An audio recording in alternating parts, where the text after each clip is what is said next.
But what they don't realize is behind the scenes, we're diffusing conflict between creators. So we got really, really good writers, really good director, really good creators in the background. And we're diffusing that with data. So every single time we hit an impasse, we say, well, we're going to test that because the two of you can't agree.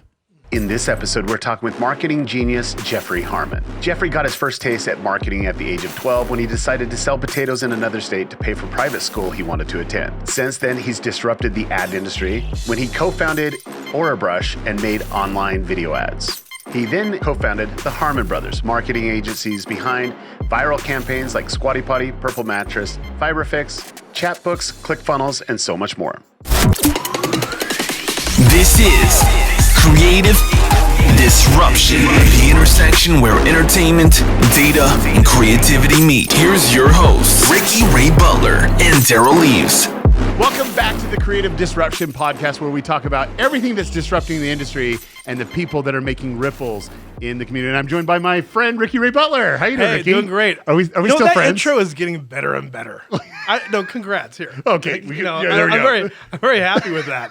You've really improved. I'm glad that you follow my direction. Let me just tell you two things. Number one, we just spent way too much time together. Like, seriously, we spent way too much time together. I think we need a little break, I concur. No, I'm just joking. You know I love you, brother. Okay, so here's the thing. I watched a new trailer for a movie that's coming out, and I'm like, oh, this is so good. And they're like, you can buy your tickets now. And I went to buy my tickets, and it was sold out. I'm like, how? I mean, it was not even 20 seconds Can you tell me what trailer it was? It was this new Star Wars trailer that was going on. Right. I like some of the, the brilliant marketing that actually happens with that. They get that anticipation in the sell and so on. From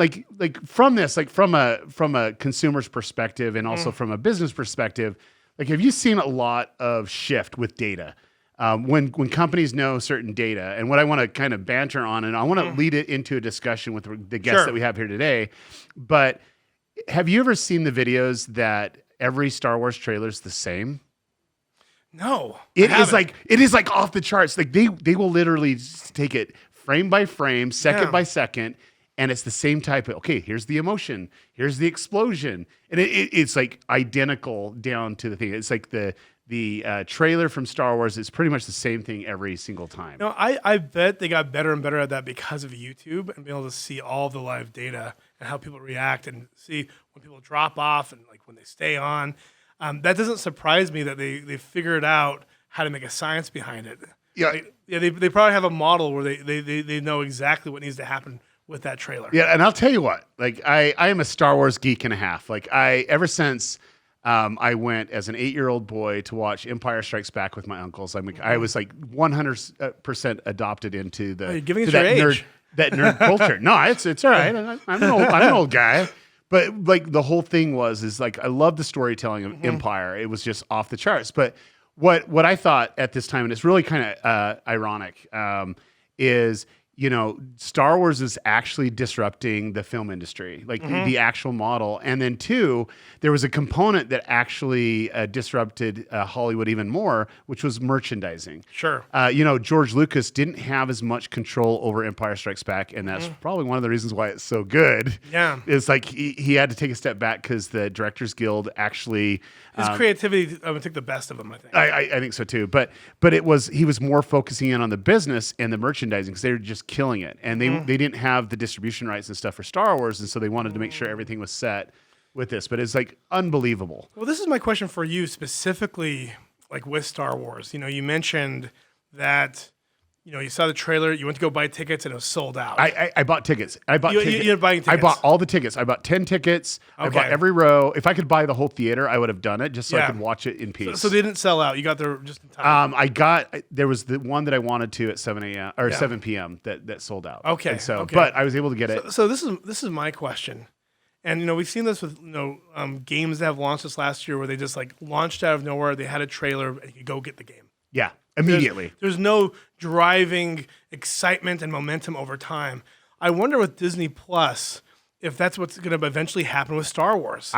here's this dope trailer. Check it out. It's streaming now on Disney Plus. No, it was unannounced, and it just happens right then and there. Here's the thing. Is there more money? Don't get me going on OTT services and stuff like that. Sure. It just drives me batty. This is my question. Is there more money in driving ticket sales at Cinemark or immediately getting all that traffic, owning that traffic on Disney Plus? Look, I poo-pooed Disney Plus forever. You did? Why? I did. Well, because it was like I didn't want to pay for it. It's going to dominate. Listen, I didn't want to pay for another thing. I got sick of it. You know what I'm saying? And then the freaking Mandalorian trailer came out. I'm like, okay, I got Disney Plus, man. I'm going all 3 years. And it's not that I want to have Disney I want to give Disney my money, but the whole thing was, it was ready to go. And I wanted to consume it. Like right now, I'm considering doing CBS All Access. That's another service which is driving me batty because of Picard. Like I'm a Star Trek, Star Wars fan, and I'm like, it's not The Bachelor and Bachelorette? No, that's Love Island. No, that's you. That's I know what you watch on your off time, and anyone wants to know, I can guarantey you. I've seen. I like the raunchy stuff. I've seen his history. I don't know if it's mine or if it's my family's. Like, back off. No, it's your alone time with your wife. You're like, hey, let's watch The Bachelor. Hey. But anyway, no, I like the thing about it, and this is what I do love. It's like I think content right now is like how Star Wars disrupted the movie industry before, and how it necessarily set precedent for things that are happening now as the standard norm. I think it's kind of ironic that the people that were disrupting it are now becoming the old rigid people that don't want to change with a new tide, you know. And I'm really excited for today's guest because you and I know him really well. Yes. I never slept in the same room as him like for more than one night. You know, I think we were roommates for a couple of years back in the college days. Roommate, right? Yeah. No, he actually also introduced me to my wife. What? Yeah. Okay, So, wait. This is the one where you're like, hey, I need a hot Latina. Is that what it was? I don't know what you're talking about. Well, anyways, I'll tell Das that. But so who we have today is a serial entrepreneur. He's also one of the most innovative pioneers when it comes to video marketing. Yes. He's been called this. I've been called this before, but it's from a really small publication. He's been called this from major publications. The next Don Draper. Or the non-alcoholic Donald Draper. I don't beat women, Don Draper. And if you don't get that reference, that's from Mad Men. A genius, advertising executive. So we have Jeff Harmon. He's the co-founder of AuraBrush, Harbin Brothers, and VidAngel. And he also has done a lot of campaigns where he's made clients. That was through tractable links and tractable analytics, over hundreds of millions of dollars. It's crazy. And where he's like made several startup companies become super brands really quickly. And so, Jeff, thank you so much, for joining us. Yeah, thanks for Did I having miss me. anything in the intro? Because you have a lot of things I needed to list It's complex. I think you boiled it down well. But so what do you think about our little back and forth? It's good. With the banter. I know for me, like I've got little kids. I've got 4 girls under the age of 7 and under. And there's no question that as long as Disney Plus has the old classics, it's a done deal. It's a done deal. Well, Seinfeld's more popular today than ever before. That's probably happening across the board with a lot of different content that has pre-existed. Well, I thought once Disney bought Fox, I'm like, okay, game freaking over. Because like at the end of the day, like the library of Fox of what they have. Yeah. And what they can pull away from Netflix is very interesting. Well, and they're able to do something, I think, that Netflix has been unable to do or unwilling to do, which is separate out 2 platforms. They're leaving Hulu. Yeah. They own Hulu now. Yeah. But do they own it outright? Well, they control it. Yeah, they control it. The majority. Yeah. If you control it, you can change Hulu. That's what happened as a result of acquiring Fox, I believe. Yeah. Got it. And so they control Hulu, but they're still making a separate platform for Disney Plus and not combining the two. And Netflix has a major problem for me as a family man and my family. And it's just too mixed. There. It's too mixed. And the kids' channels are not great. Like they've just never really, it's like, oh, here's a token kids app off on the side. and Disney is clearly trying to solve that problem. And in response, Netflix, I mean, they just like a couple weeks ago launched, or maybe it was a month ago, launched PIN passwords to make it so your kids can't just switch over to the adult channel. Yeah, yeah, that is like really easy, and then they can create accounts. They finally did it after how many years? How many years did it take for them to put a PIN? Just like, so Netflix has not been serious about family content and focusing on families. Like, so Disney's got a really good opportunity here. I think it's there. Now, we brought up the whole case study of the trailer and how it's really systematic in the data for Star Wars. Well, I wonder, when you say it's sold out so fast, it's very easy for, if you're working closely with theaters, because we've done some theatrical stuff in my work, and it's very easy to say, hey, even though we're going to be in 10,000 theaters or 8,000 or whatever number they have, we're just going to start out with 2. Yeah. And then we're going to launch it, and it's going to sell out, and everybody's going to freak out, and then we'll just like immediately up it and up it. So it's constantly sold out. And we do this. I mean, we do this all the time. Like, I was buying it in Hawaii. Like, I'm spending some time in Hawaii, and I'm like, that's when it comes out, is when I'm spending some time in Hawaii. And I'm like, okay, where's the best theater? So I call Richie Norton, a friend of ours. And I'm like, okay, where do I go? He says, go to this place. I went there. It took a little bit longer from the trailer. So it took me another 20 minutes to get to it. And that's when it was sold out. And I'm like, oh. Yeah, I think that I wouldn't be surprised if they're actually suppressing supply. It could, and then introducing more supply, so it keeps the frenzy moving. I don't know this. It could be. All I know just know it's when possible I bought to do my that. tickets. You can select your seats because it's one of those really nice ones that you recline and they can do whatever. And yeah, it was like it was bad. I think I am in the nosebleed, portion. At least I'm not like way up front. That's really bad. Way up front. But did you ever see that, like the systematic way that they're cutting the trailers for Star Wars? Like, it's just literally a formula. Totally, it's a formula. Well, I mean, I think one of my complaints as a Star Wars fan is that Disney is trying to, in some ways, trying to turn Star Wars into Marvel. Right. Marvel is 100% formulaic. It's just like formula, to the point that after a while, without switching up directors, that it's like you could tell the writing was like, oh, same formula. And and I'm familiar with this because in our ads. But it's not cinema, though. Come on, that's what Martin Scorsese said. It's not cinema. Like, okay. Yeah. Well, I mean, it works. No, and like it's getting crowds. If it pays the actors and the people that do it and the people that invested in it, like. Yeah, if you have a discussion at CES with Matt Pat where he said that there's like an algorithm that these studios are using to predict, how well it's gonna be, how successful it's going to be. I mean, the trailer specifically. Yeah. So it's crazy, and the reason why I brought that up, and the reason why I wanted it to banter is, number one, I'm a Star Wars fan, but number two, just to give context to everybody who's watching this podcast, I've worked with Jeffrey on several projects, and so I know him quite well. We yell at each other quite a bit, and I yell at you too. I don't know why that is. Hey, Jeff and I yelled at each other last week in a public setting. I was like, Jeff, calm down. Yeah, that's true. It was public, wasn't it? Yes. But anyway, semi-public. But we still like each other. You're anonymous if nobody knows who you are. Even though that we yell at each other. So it's we have this bond. But when I got introduced to Jeffrey, like, I knew that he was one of the smartest people in the space, and I wanted to learn from him. And we had an opportunity to work together on a project that led to working on the Squatty Potty Pooping Unicorn. So Jeffrey and I were both executive producers on it. What I come to know, and this is kind of my love-hate relationship with Jeffrey Harmon. I can't believe I'm saying this, but I'm going to say it anyway.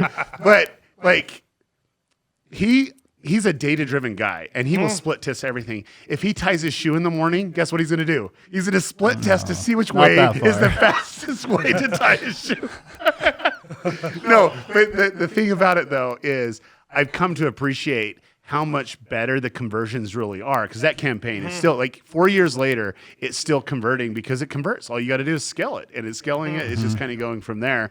That's amazing. What's your process? Like, how did you get involved of saying, okay, I'm only doing data-driven decisions when I'm making a decision for business? Good question. I mean, I think it came out of competition. So when I first entered the YouTube space, it was in 2008, 2009 period, and Ricky and I were roommates. Yep. And we went. I was a co-founder of a company called Orabrush. Yeah. The tongue cleaner that helps cure bad breath. And really, non-sexy product that we blew up using YouTube as the first company, and that campaign is still ranked in the top 10 YouTube ads of all time if you go look at different rankings. And but we kind of like, we were the very, very first people into YouTube. As soon as the ads came out, they said, oh, you can now advertise on YouTube. I jumped in and started playing with it and realized, oh, we can buy clicks for like less than a penny. Yeah. I was like, we better make something for this. This is a good deal. This is a good deal. This is a good deal. And we were able to figure out pretty quickly how to convert at that price, which anybody should be able to convert if you're buying clicks at that price. Well, it was like a couple weeks after we launched our campaign for Aura Brush, where we have the Austin Craig doing this like bad breath campaign, and YouTube announces in the press, they're like, oh, our advertising revenues for our new system just went up by something %. And I was like, oh, it's because I'm buying up all the inventory, I think. I learned later from an employee that they capped. They're like, we can't have any one company buy more than X% of our inventory. That is so funny. Or else, yes. they wouldn't admit that to us at the time because it capped out. We were like, we were scaling, and suddenly we just stop and we're flat. And we called YouTube and we're like, hey, what's going on? And they're like, nothing. Nothing's going on. And then like, it was like 6 years later, somebody who worked there came up to me and was like, couldn't tell you this before, but yeah, we totally capped it. So we built that, and then we went and sponsored VidCon. Which you were the first. This is the very first sponsor. very first sponsor is a tongue cleaner for VidCon, which is very appropriate, I guess. And then now Ricky was in the tongue, right? Ricky he was walking around. No, Ricky I was out there networking. Ricky was starting his company up, Plaid, which is now then, and he wanted to come to VidCon, and I was like, well, we have extra tickets, and Ricky got one. And wait. Let's explain startup. How startups had no money, and Ricky had no money. One room, and we had 8 people. Sharing that room. There Well, was like four of us. One little floor. Well, right? No, room. Yeah, with well, two we had twin beds. two We or had three like people 4 people on the ground, and then 2 people were sharing. Oh, you're talking bed. about at VidCon. At VidCon, Yeah. yeah. We bought a single hotel we room. bootstrapped it. Okay, and we were all like laying on the floor. It doesn't surprise me that you got a free ticket out of it. Yeah. Like, why? What are you trying to say? Ricky, if I remember right, Ricky, I was representing my brand, my client. So I went to a neighbor and rented a 15-passenger van, and we all went down to. I think you flew back though. Yeah, because you didn't buy a ticket. You flew back, man. He hitched a ride with us in our 15-passenger van. I used Spirit Airlines, and we brought the giant. I'm just joking. We brought the giant tongue with us. Went down to VidCon, and then we arrive, and Hank and John Green were like, because there was like 600 people at VidCon, right, and they didn't even have like all the bags filled, so we just took our team because we arrived on time, but they were all running around, and so. We went and helped fill the bags, and then we got to know everybody at the conference that way, and we're still friends with all those guys, a decade later. It's unbelievable that VidCon, and what I thought was interesting is like you actually decided, hey, you're going all in. You went all in on YouTube ads, and you're like, okay, let's go to the first conference that's ever held with YouTubers, and you bought a booth. Like, how effective was that? Yeah. Well, we bought a booth, but we bought the booth so that we could get other things like. We negotiated with the hotel, which they'll never let you do at VidCon now, to put an Aura brush on every single pillow of every attendee. Oh, there you go. Like, they won't do that. You know how hotels are. But Hank figured that out. And then and Hank told me later, he said, this was the sponsorship that put us from the red into the black, barely. And did you pay Aura brushes? Is that what you're doing? No. Yeah. That $2,000 was a great investment. Yeah, it wasn't too. No. But it was cheap. Yeah. And so we but in startup culture, Ricky now is this huge company that he's running, that Bill Gates, he's a partner with Bill Gates and his company acquired it. Yeah. Way back in the day, Ricky is bumming a ride from his roommate who bought his old car for $600 He didn't bum so a he ride. could upgrade. I sold my car to him for $600. Yeah, and he's like, That's he's where we like, were I back think then." this car is gonna die. You have to take this car as is and promise me it won't ruin our friendship. Wait. That car lasted me another like 10 years. Okay, I was just wondering if it came with like a 32-page contract. No, but he was doing all these disclaimers. Ricky was just disclaimering the heck out of this car because he didn't want me to be mad at him that it was going to die in like bought a it month. for $200. Okay. Yeah. Flipped it. There we go. So then he upgrades to this crappy Lexus, but he wanted a Lexus brand. Hey, the ES300 was like cool back then. No, this is a 99 ES300, yeah, black and gray. The car you sold me lasted like 5 times as long as that car Okay, did. that's a different story. I was conned by a mechanic, but anyways, that's a different story. This is priceless, man. Yes, I know. Probably no interest for anybody that's watching this. Let's go back No, to but the I'm just topic. saying, this is CEO of a major company, and he's sleeping on floors, bumming rides off. You bummed 2 years off of us, I think. At We started VidCon. from the bottom. And I still pull that card. I'm like, remember the first VidCon? You have to get me into that party. But Ricky did get us into all the parties at the VidCon. Like there were these big creator parties. Right. And we just show up. We didn't have all the first VidCon we did. We had all Your the credentials stuff. was, do you know Ricky Ray? I'm like, I know no, Ricky no, Ray. no. But Ricky would just like walk into any party and get as many people on our team as we wanted to get in. And he would just like, that was his way of paying us back, Yeah. was So it was using your interesting. skills to get into any party. Well, and the people that I knew, like most of my relationships back then were digital relationships, where I'd be like texting these people or emailing them, but we never met in person. Me and most of the creators out there. Yeah. It was so interesting. It was for pennies. You guys had that tongue, tongue costume, Yeah. which was collaborating for almost free Yep. with the majority of the top creators that were at that conference. Oh, yeah. Like I mean, Yeah. back then it was just way different than it is today. Well, and they were all just friends. And we were technically like integrating within the we're community. like advertisers that really are born from a creator world. Yep. I remember Yeah. when YouTube flew out a whole team to meet with us at Orabrush and said, what tools can we build to make you more successful? And that's where Skip the ads. yeah, give me, because they were talking about 15, 30 second, maybe 60-second ads. And I was like, no, let me make a 10-minute ad if I want and just let people skip it. Like give me 5 seconds. And if They're not hooked. yeah, and if they're not hooked, I don't deserve the viewer. And Google And, is, and you- Google and you listened, didn't- yes, and you to- don't to their deserve credit. to pay for it either. Yeah. We don't have to pay. Yeah. Well, that was their idea. Is You don't have to Exactly. pay for it. And so they built this entire model around that concept and said, we can go ahead. Yeah, as long as you want. But that came out of this conversation in Provo, Utah, where these guys flew in from YouTube and they were listeners. That's why YouTube succeeded Yeah. the way it has, is because Google was listening. Wow. hey, you said it in the past as well. Yeah, Derral, you've said it in a lot for a lot more let me people just than I tell you, have. There's a difference. Yeah.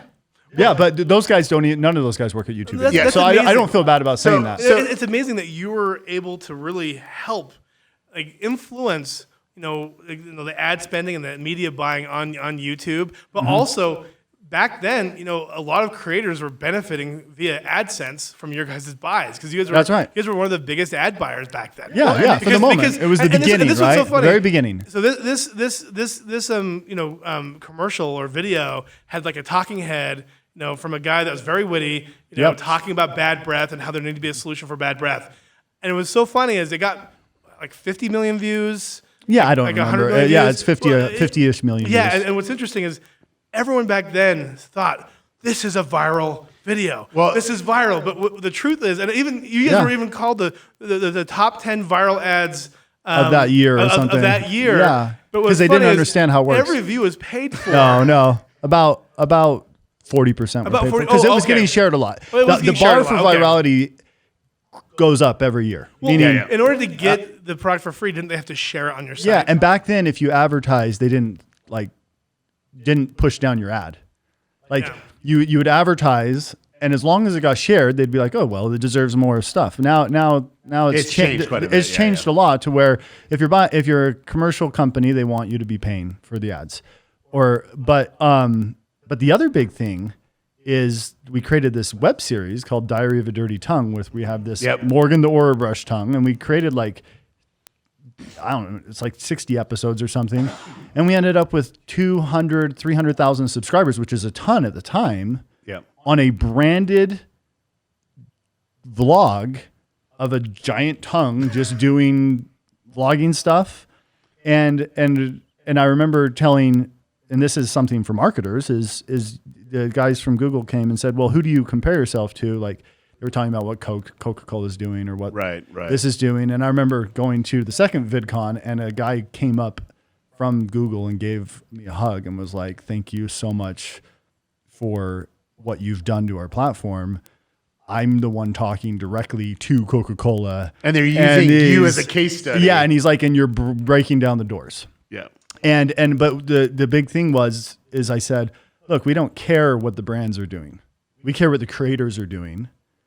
And that's why we're building a web series. That's why we're building content for marketing. And if you look back, like, there aren't, even today, there's a whole bunch of different brands trying to do web series around their brands. Nothing competes in viewership and engagement with the original Diary of a Dirty Tongue. Yeah. And I don't even, it's so long ago, I rarely bring it up, but it is fascinating. And I want to kind of shift gears, because I think a lot of people that are listening to this podcast, watching this podcast, are interested in data. And I think data has always been a love of ours. And this is a good conversation. So I just want to give some context. When I got to know you on a level of a data level, we were doing a campaign for Squatty Potty. And I remember we were doing split testing. We did 140 titles and about 60 thumbnails that we had this variation of it. And what was amazing was the process of collaboration to get that. It wasn't just you or me or anyone coming up with those ideas. We collaborated on that.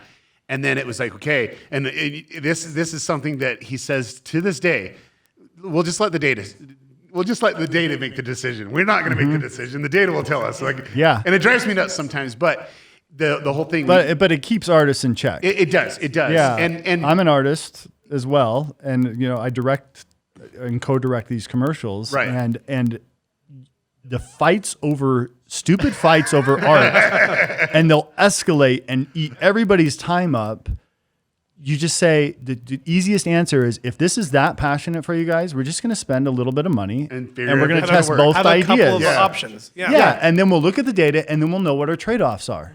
Instead of just sitting there saying, no, this will work better because. Yeah. So here's the thing. We did the split test, and it was really interesting to see the amount of conversions. We just knew it was like the one that actually won was like 90% higher than any other. It was like really ridiculously high. If you run a test of like 20 different thumbnails for an ad or for a video, or 5 or 6 different intros to a video, that's exponentially more expensive when you're doing intros to a video. Exactly. Or this many different titles, usually you're going to see from the bottom one. And when you first go in, you're given all your best ideas. Yeah, and from the bottom one to the top one, it's going to be, it's usually 300%. Exactly.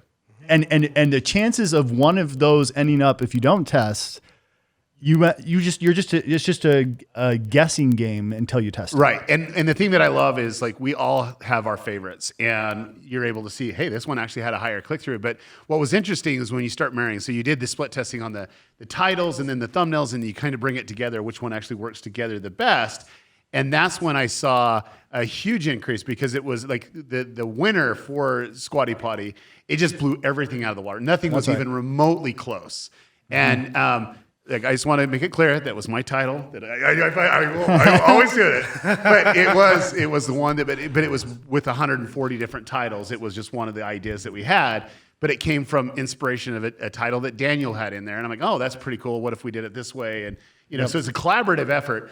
The thing that I want to talk about, though, is the data on doing something disruptive, because at that moment, every ad was in anywhere between 30 seconds to a minute. And we decided to push that 4-minute mark. We were really close to that. And even before that, I had only done two minutes. Yeah.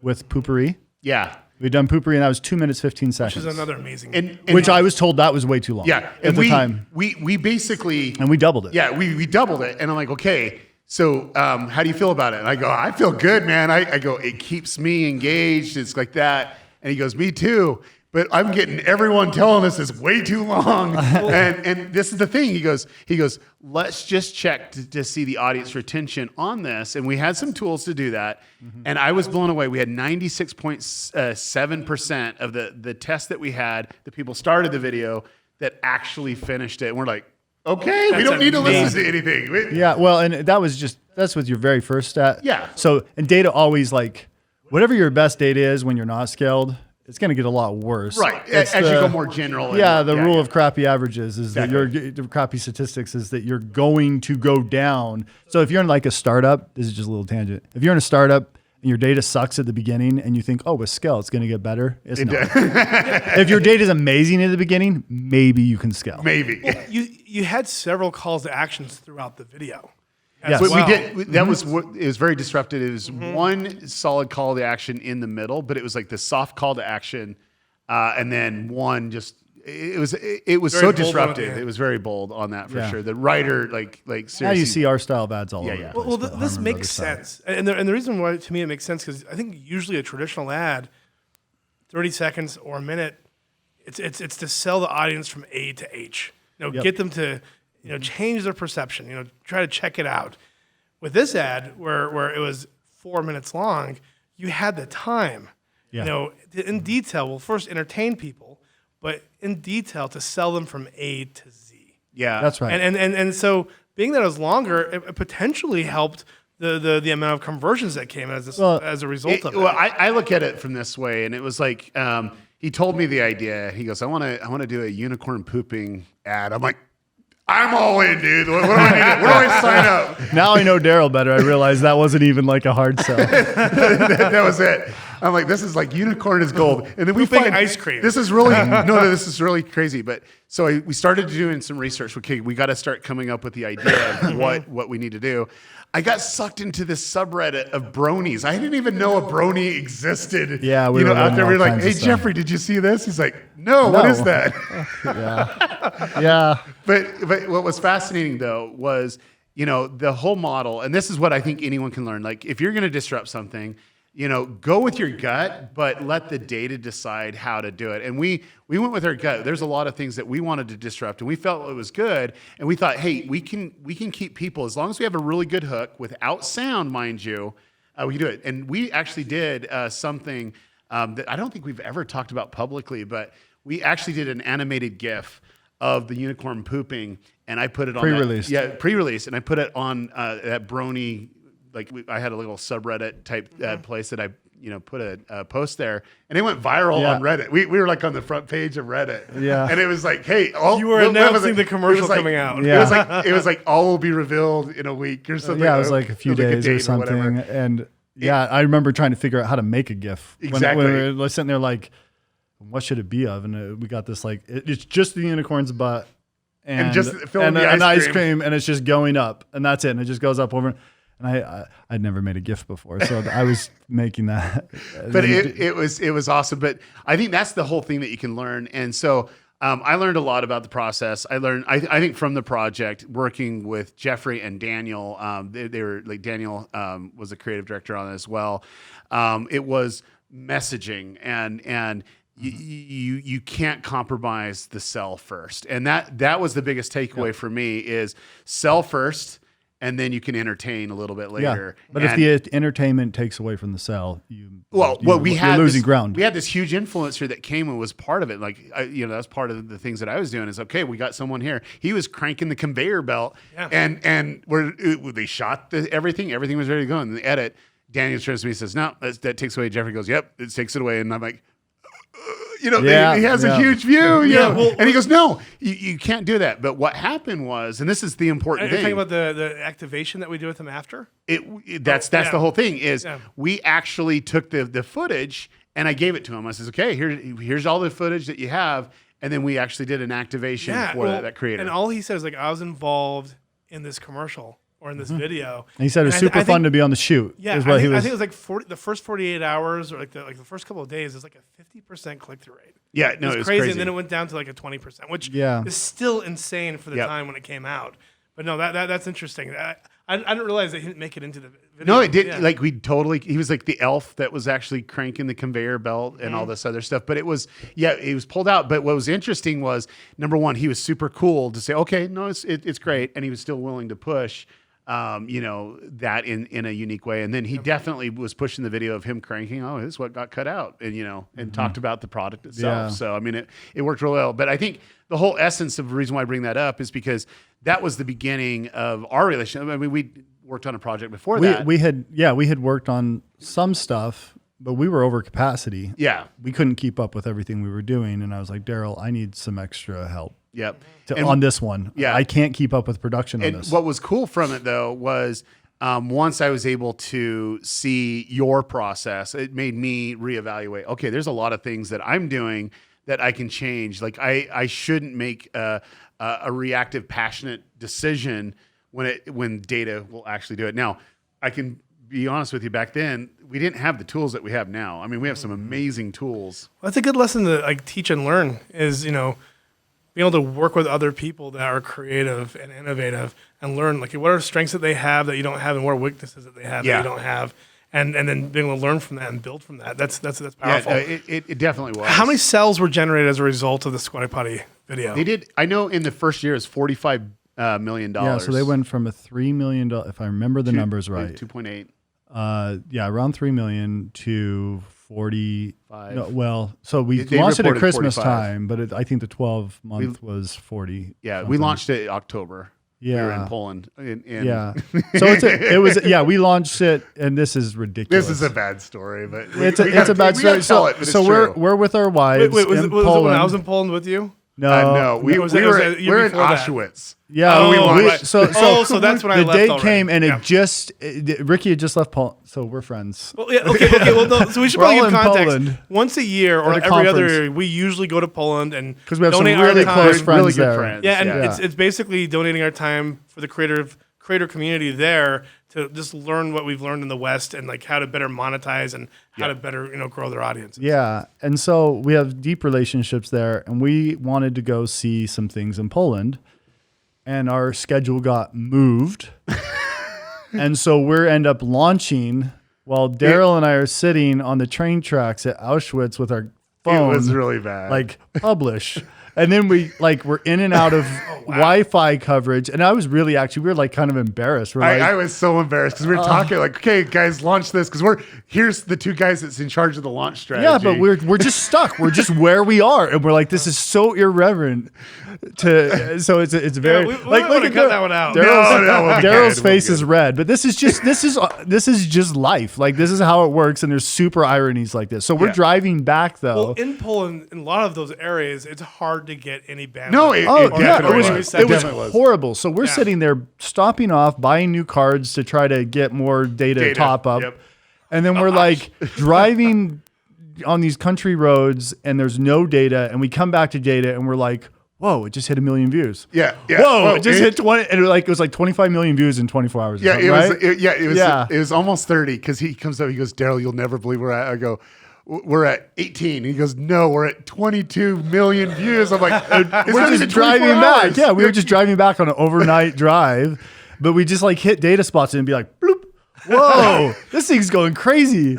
And anyway, it was but good just experience. Needless to say, we stayed up all night and we were working with the teams here in the U.S. And 45 million views, $45 million in sales within a year. Yeah, it was crazy. Yeah, somewhere around there. I don't have the exact numbers off. The thing about it though is that's the whole thing, and this is what I love. A startup, so that was a significant growth for that company. Well, yeah, and it was way big. So they had been in Shark Tank. Yeah, and they made this more sales absolutely off this, right? blew Shark Tank away. Yeah, we won't go into details on that, but I think that the big thing more than anything else is like the thing that I learned, and this is what I love, is the power of making good decisions on where the ad goes out. Well, and then also scaling, because this ad was done 4 years ago and it's still being played today and it still converts. Yeah. And it's still selling. That's amazing. And the brand Squatty Potty is now like, it's been in, I can't count how many TV shows where an episode mentions Squatty Potty or the unicorn on its own, earned media, because it's now a part of culture. It's a part of pop culture. Right. Yeah. But the important thing here is people look at this and say, this is an incredible, like Boing Boing did a thing on it. They're the number one. They said best ad of all time, like the number one viral ad of all time. And we're looking at that and people say, wow, the creativity is just so good. But what they don't realize is behind the scenes, we're diffusing conflict between creators. So we got really, really good writers, really good director, really good creators in the background. And we're diffusing that with data. So every single time we hit an impasse, we say, well, we're going to test that because the two of you can't agree. And we're going to test this and we're going to test this. And the same thing happens with your clients. They come and say, I don't like that. I don't like the idea of doing this intro or this text. No, this is even better. It's like when they heard the idea, like, don't you have a better idea than that? Like, I remember that conversation, but it was like, I will give Bobby like every kudos. Bobby's a visionary. Like, he's a visionary. He actually went to bat.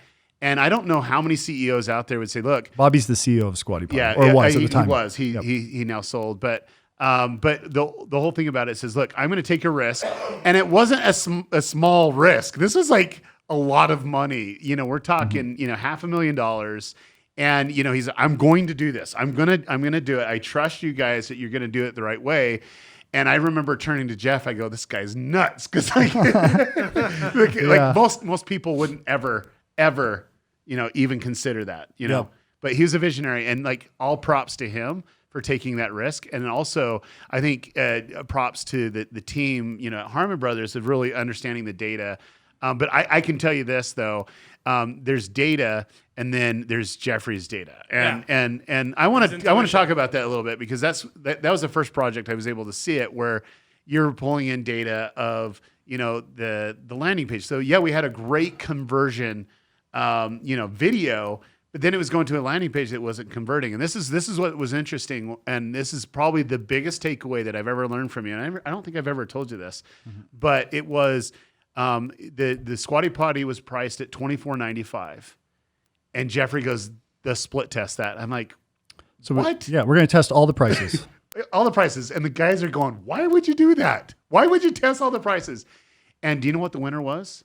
$29.95 was converting better than $24.95. Plus, you're getting that much. You get an extra $5 per sale, but it converted at a higher rate. At a higher rate. Amazing, and that's a significant. Like I had no idea. But you don't know when that's going to happen. And we're like, is it the shipping? Is it whatever? Well, that made it so you could afford more ads. Yeah. As a result of it. It was unbelievable. And when I saw that, I was like, okay, I thought about split testing everything else, but I never thought about split testing the price like that. And so for me, that's why I said, wow.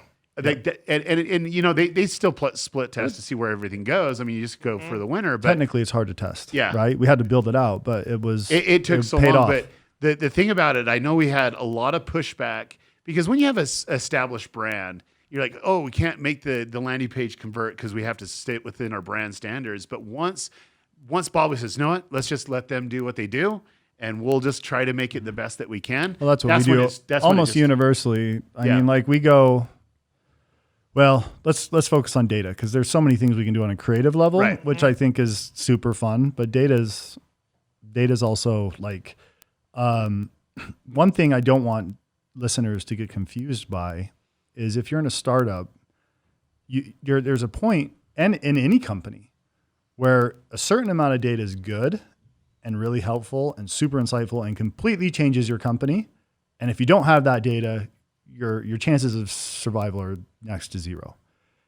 And then there's a point where you go way beyond and you get too much data and then it becomes a mess. And I always think Google Analytics, I consider too much data. Yep. It's just too much. People get into Google Analytics and they'll like focus on one or two things like their bounce rate or whatever, but they're not focusing on anything important because they're looking at too much data. And so I think for startups, the bigger you get, the more data you can take over. Yeah. Because it's going to need to be the robots and the AI. But even in that case, you can do the same thing. But still, you got to look at what the most important thing. So that's the same thing I do with YouTube. It's like, okay, what's the most important thing? Well, it's the click through. You got to get the click-through rate, right? Mm-hmm. And then it's the audience retention. So that's the average view duration. First 5 seconds matters. Exactly. Yep. Average Call to view action. duration. And at the end, it's the conversion. Like, is that converting? And so those are the data that we would look at. But you do the same thing on the same page. Okay, people are coming on. If they're bouncing off something, is the advertising wrong that's going there? There's something that's disconnected from it. Yeah, but then if you go to a few like fast forward a few years, and we're working on Dry Bar Comedy, which anybody that we do Dry Bar Comedy too. Dry Bar Comedy, we look at the data and say we have enormous amounts of users, right? Yep. That's got 2 billion views. We can bring in answers to any question we want, and which is different than Poopery or Squatty Potty, right? Where you're kind of limited. You have so much. You have the small budget, and you got to go in and figure out your click-through rates, and you focus at the top of the funnel, and then you make sure the data is not directionally wrong and make gut decisions, and you're trying to get there faster. Then once you get a lot of data with something like Dry Bar, then you can say, okay, instead we're going to look at how this change affects total minutes watched by all the users under this change. Yeah. And you get a lot deeper into the funnel. Well, with Dry Bar but it's something you can only do with a lot of traffic. With Dry Bar specifically, you changed, like I know because we've seen it since the beginning. It was, you changed the formula of the video content and the length of the video content off of data. Like I've seen it, like if you go back to earlier videos. Yeah, we were really short. They were really short. Like, yes, and I actually think you were the one who suggested making them longer on YouTube. And Facebook, Yeah.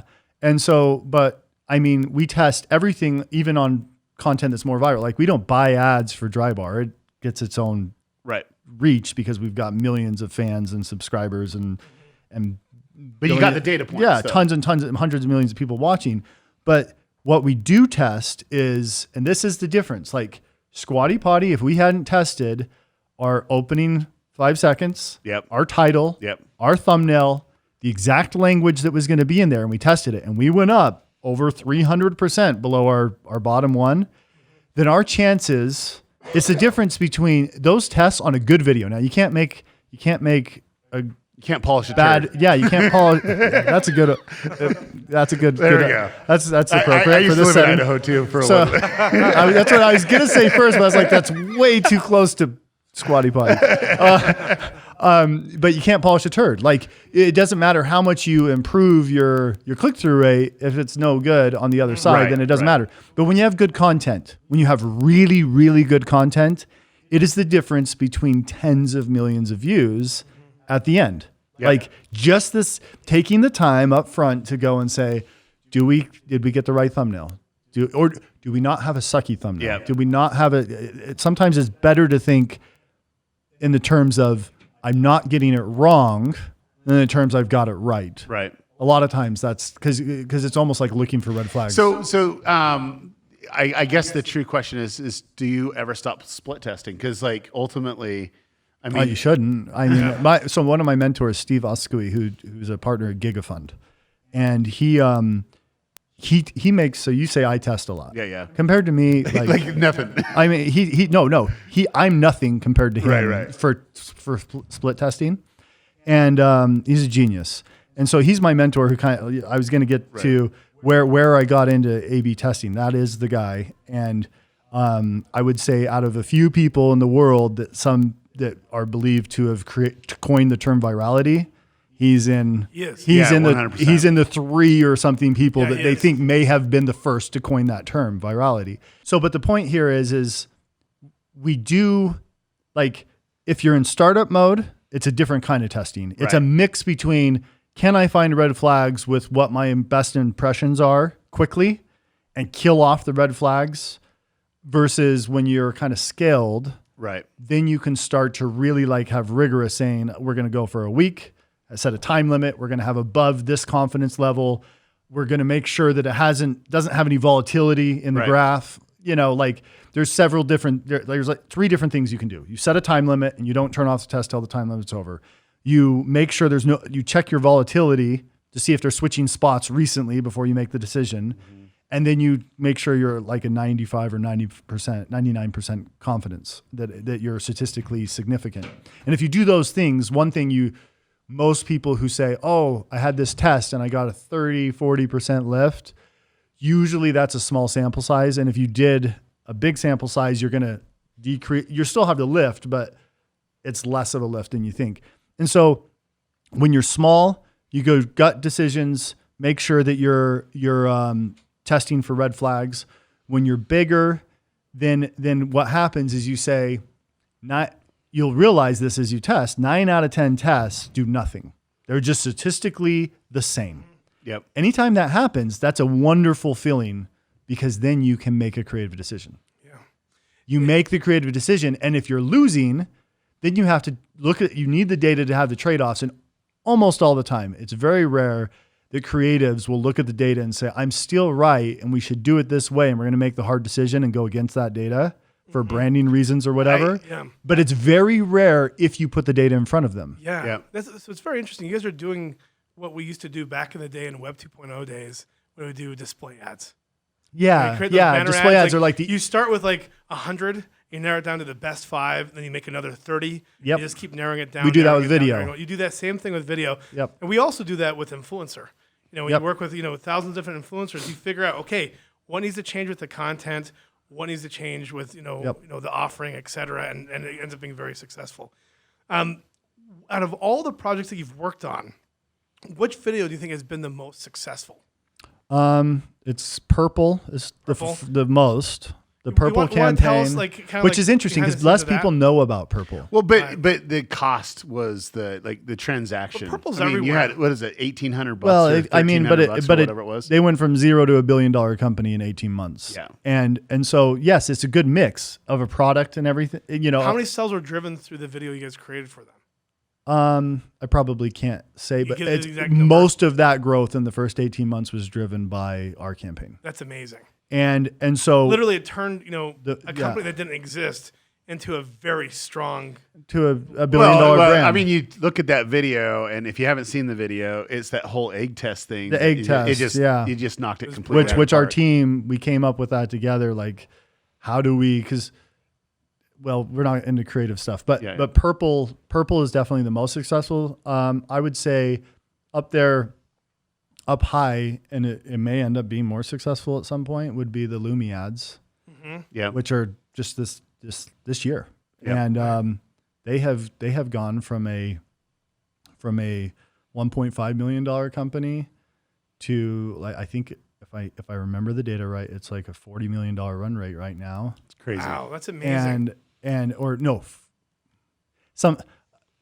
Don't take my data off the top of my head as a mistake a lot of people do is they watch a podcast, they hear a data point, they're like, and they build models off of it. Like they build their entire business pitches, like split test this, boys. This happened with this company once. It's like so if it's just coming out in a podcast off the top of someone's head, verify your source. Yeah, because especially if it comes from Ricky, you put that in a business plan. You put that in a business plan, and you could end up with a lot of pain down the road. Yeah. So, but because we're doing our best, but we don't have the data in front of us, and there's a lot of numbers, and it's easy. But yeah, Lumi is massive. Like it is, but the thing is that makes it so beautiful is the product is like crack cocaine for people's armpits, meaning it works so good. And they weren't on Amazon, they weren't in retail. It's not like Squatty Potty that's in Bed Bath & Beyond and selling out of retail stores. These guys are just going all off their website this last year. That's amazing. And the product is so effective. Like my wife, I gave her one last Christmas just because they're a client. And I was like, yeah, it looks good. Yeah, try it out. And she'll never switch. Like it is the single best deodorant on the market. How have you evolved with the change of algorithms? Because obviously, every platform is going to do something different, so brands have to spend more money. Yeah. And you guys have been, you've had that unique, corner of the market where, you figure out how to do it more efficiently, and you're able to, blow it out of the water. How have you been able to evolve when the algorithms like on Facebook or YouTube change? So we switched.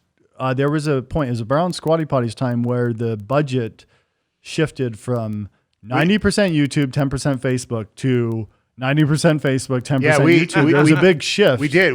That was the first project that we went launched Facebook first on Facebook. That was the very first one that Facebook went first. Yep. And then we've switched from 16:9s to squares. and consistently, if you go square, now, Burned in if you're captions. going viral, it's square. If you're going commercial, it can be square or 4x3 are the winners.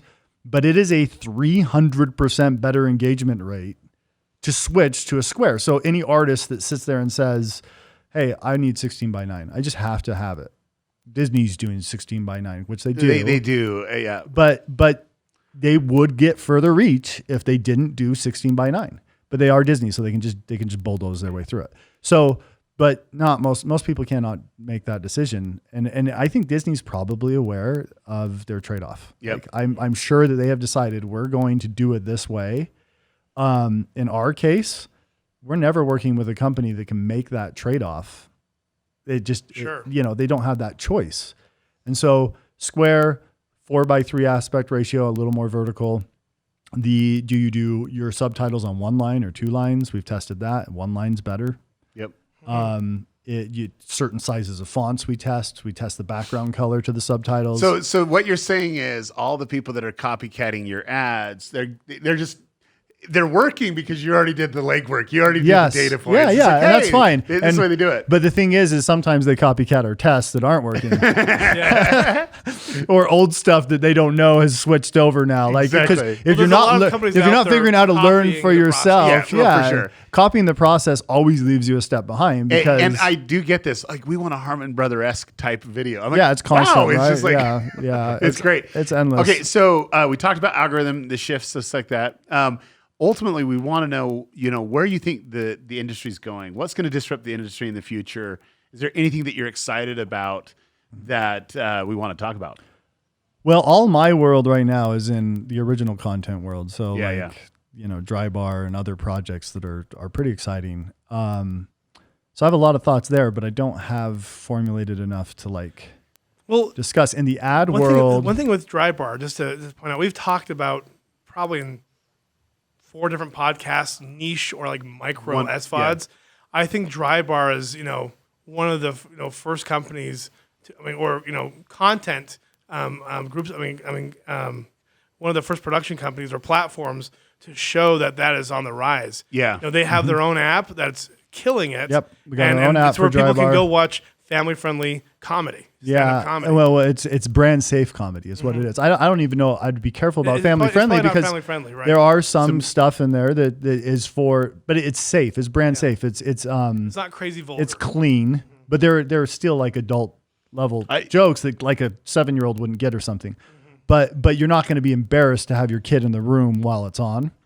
But that kind of was born out of the idea that, one, we're family people, and we realized Netflix has got this massive amount of stand-up content, but almost none of it is consumable for me or for my family. And number 2, you want to laugh. I mean, yeah, we want to laugh. And so the theory was with Dry Bar is just say, well, Brian Regan, Jim Gaffigan, Jerry Seinfeld, Cosby with a gigantic asterisk. But you've got these guys who asterisk with the sweater too. Yeah. But you've got these guys who have built these empires off of clean comedy. Mm-hmm. And it was like, well, what if there's just a brand that any comedian who's clean or not can come on that brand and be clean. Yep. And then everybody knows if I'm inside of Dry Bar Comedy, it's safe. And so that's what we built. And it's got, now it's got 2 billion views. We've got over 200 specials filmed, and it's been and you're bigger a huge than any success. other comedy company. Yeah, like digital footprint. Where now comedians largest. are contacting him, say, hey, we want to be a part of this. How do we do it? Yeah. Although the world between digital and real, like non-digital, is melding together because Netflix is technically like almost all digital, right? Yeah. So, but if you don't classify them as digital Netflix, and say they're TV or cable, if you look at this, they're still definitely bigger. Yeah. And so, but the idea was to build this, and then we said, okay, well, let's build an ecosystem for these people, and that's why we have an app, just Dry Bar app, and it's an exciting. You're getting thing. a little disruptive in the app. So I mean, you can go to the App Store, just download Dry Bar Comedy. What I notice is, and this is just me as working with a lot of creators, that you can actually tip Yeah. a comedian. Yeah, Like, yeah, you we build put it tipping So in. it's like, Yep. hey, we want to tip this comedian because he made me You laugh. get to the end of a special and you can tip the comedian. It's free to watch and you tip. And we're finding that tips bring in a similar, comparable revenue to ad. So I don't know about you, but, But we're A/B that's pretty testing. disruptive. I mean, in the sense of, the model itself, you have your own app. People can go there. It has a community driven. I love how you're able to engage where they can, instead of a thumbs up, thumbs down, you have It's a laugh button. It's a laugh button, Yep. and you can see how big the laugh button is based off of that. And that's data triggers that you guys are creating. And then that tip portion of it is pretty genius too. It's just like, oh, if you want to do it, and people are actually giving money to these creators because they find enough value. Yes. In that, they're like, hey, we want to see this keep on going, and so that's making you money, and it's also making the comedian money. Is that correct? Yes, that's right. Yeah, and Dry Bar is a huge investment, meaning. So he's like, I don't want to talk about anything. I'm just like in content creation, and here he is doing something that's actually disrupting. the industry. But Dry Bar, I actually like. I guess. You're just too into it to see how brilliant this is. I think the way I was thinking about it is I was like, oh, we started Dry Bar 3 years ago. That's not. It's not. That I'm thinking about other stuff right now. Oh, okay. All right. That's all. So the question you asked me is, what are you thinking about for It the was future? Ricky. It was a bad question. I don't. Yeah. You're, We have a little joke. there are no. between us. There are bad questions, but you can ask them. No, I always ask the bad questions, Ricky. I'm always the one that He's asks always the right like. questions. He's always like. I always ask the right questions. You always ask the bad. It wasn't a bad question. I'm just joking. I just get really tunnel visioned, and I always thought I've always thought I was kind of different than other people sometimes. Yep. And it was just like last year somebody told me, "You're on the spectrum, aren't you?" I was like, all creative geniuses are. I'm 36 years old, and it's the first time I've ever heard that. And I was like, we've talked about it for a while. We definitely. but you haven't said it to no. me. We said it to your face, but it just never registered. Okay. I was like 36 years old, and somebody's telling me I'm on the spectrum, and I was like, I can't refute it. I don't know. Anyway. I love it. Yeah. Okay. I love it. All right. But that's probably why I didn't get your thing. If that's true, that I'm on the. No, it's all So good. one thing I want to bring up is a comment they made earlier, and maybe we have time for just a 5-minute debate. Okay, debate. As we wrap up. We love these. We do because we debate all the time, even when the camera's not there, and we debate all the time. So this would be very interesting. So you said earlier that sometimes there's just too much data, and it's possible to have too much data.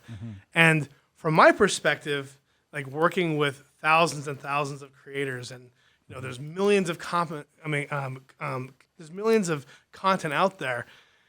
We're realizing the more data that we have, the more breakthroughs. As long as you focus that data down onto one thing. Sure, but you need a lot if more you're trying data. to look at everything in the data, As humans, it's then impossible. it's a mess. But even if you send the algorithm, the AI into all the data and say, "Tell me everything I can learn from this," it's like. Yeah, but if it can drive up click-through rates by 20%. Yeah, if you're focused on click-through rates. Yeah. Well, and so But you're that's right. not too much data. but no. But this is the That's thing. not too much data. Yeah, You're focused on saying, the right things. So then I think we can agree that if you're focused on conversions, if you're focused on clicks, if you're focused, if you have narrow goal, you can have as much data as you want to get that goal. Okay, good. I thought you were just saying, hey, there's too much data. We only want limited data. No. He was basically stating that people take in too much data and are processing the wrong type of data. Sure. Like that they're on data overload. Yeah. And they have analysis paralysis, or they just focus in on something that doesn't necessarily deal with what the current issue really is. And so what you're saying too is Darryl sees it all the time, I'm sure. YouTubers look at the wrong stuff when you're 100%. consulting. Sure. But it's taking an unstructured data and you're actually creating structure to it. Yeah. And a pattern that is recognized not by you, but by an AI. But you're actually getting super focused. As a human, it's impossible to be able to take all that data and process But it. you have rules put in place to be able to see the You're patterns. hyper-focused on a lot of data. Yes.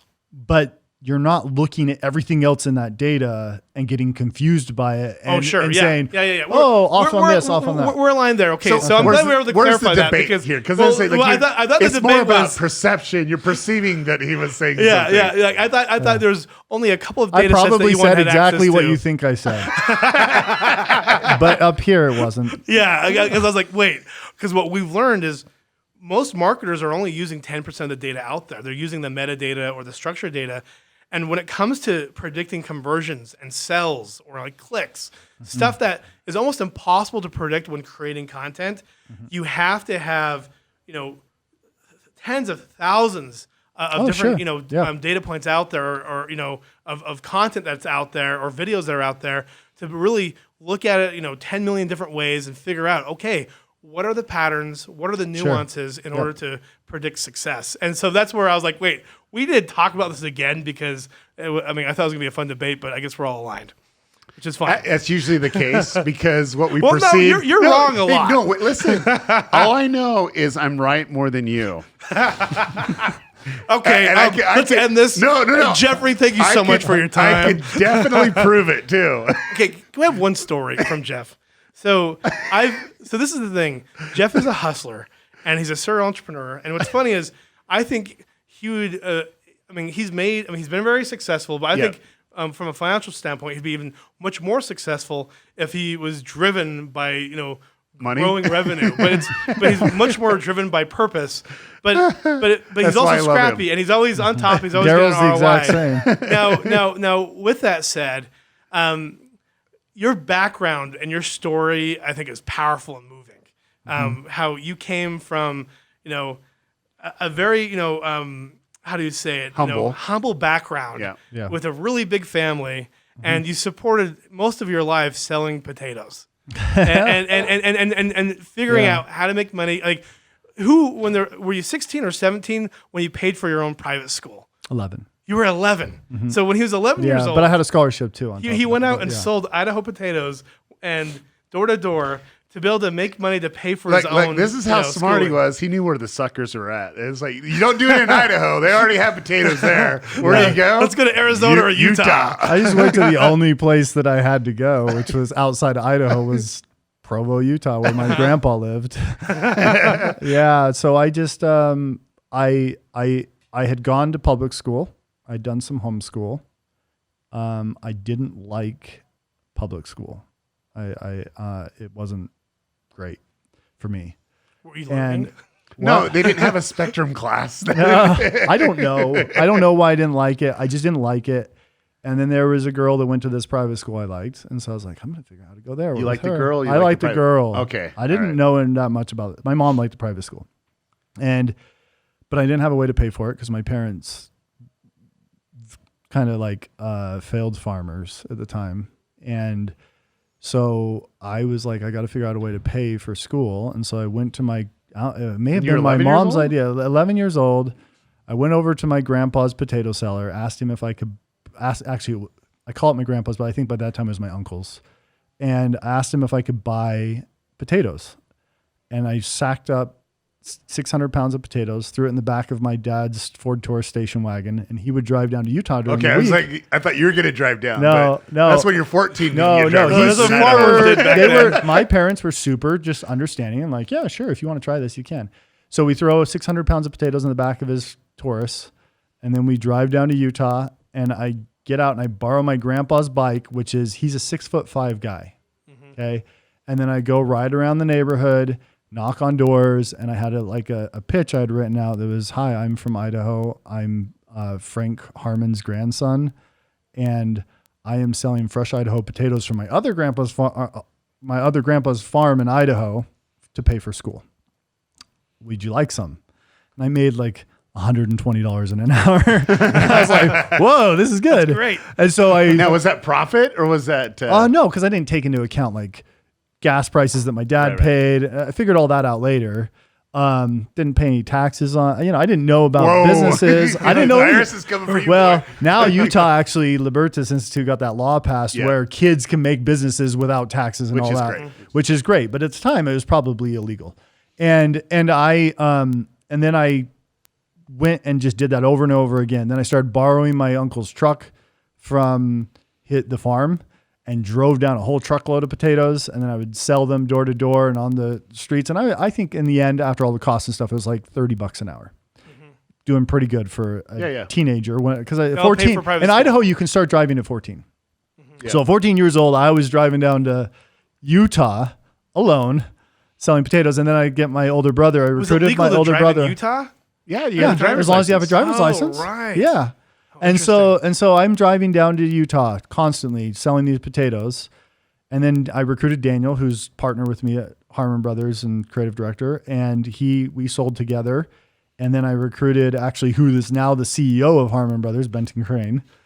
and we sold potatoes and I paid my way through school and Latter-day Saint mission for my church, which is not cheap, and went to Ireland through that process. And obviously I had help from my uncle. Our first car that Daniel and I bought together, our uncle comes back from Kennecott Copper Mine. He said, I bought this van for $900 on auction. It's now yours and you're paying me $900. And we had a 15 passenger van, big, huge white van at 15 years old and 17 years old. That's our first car. And we called it the Great Big White Twinkie. And we would drive that down to Utah and sell potatoes and overload it. Like so many potatoes, way more than its weight capabilities. But yeah, that was, I mean, to me, it was just fun to like be able to make some money and figure out things like that. And I think that's where we learned, knocking on all those doors and accosting people and selling stuff. Like we learned that we could sell more by parking on the side of the street with a sign, holding up a sign and wiggling it like a Little Caesars person before Little Caesars did it. Yep. But we would do that, and that's the way we sold the most. And that turned out to be way easier than walking door to door. And you all ended up being business partners from your childhood. We are the same people who did that. Although my other friend, Derek, he also rode around on the bicycles. And those bikes were so big, like we could barely, we'd have to get up on the side of a curb and then jump on the bike because it was my grandpa's bike and it was too big. And then I would carry a paper bag of potatoes down to the house. But we just did whatever it took to figure out how to make some money. And I have fond memories of that time. It was really fun. So my only question on this is, how did you know how to price the potatoes? I just went to the store and looked up that they were 40 cents a pound for the similar size of potato that I was selling, which is a really good russet potato, flaky, the good stuff. You know those things when you're in Idaho, just let you know. Yeah. This is McDonald's makes most of their French fries out of these potatoes. Okay. Oh, wow. And which doesn't say much because they're not that great. But these potatoes are good. And I just chopped it in half and sold it at half the price. I was like, I can sell at half the price and make tons of money, but I didn't understand that they were paying taxes and corporate expenses and healthcare and I didn't understand all that. But it's good. I mean, at 11 years old and you're able to create a business out of it, bring new people into it, this opportunity and scale it. And then you're able to find, it's about messaging and how you message and why going to door wasn't effective. But you're like, no, the best way. It was effective, but it was more effective. Exactly. To just park on the side of the road. And have people come to you. Yeah. So you don't have to, exert like that. That's an awesome story. So thank you for having him bring that up. It's been a while since I've heard that story. Well, the debate didn't work, but the story did. There we go. Well, Jeffrey, thank you so much for joining us on this podcast. And Ricky, thank you for keeping your tongue in check. I just have to do it to this guys. You guys, thank you so much for watching this podcast or listening. Make sure you do what you know you need to do. Hit that subscribe button and don't miss out.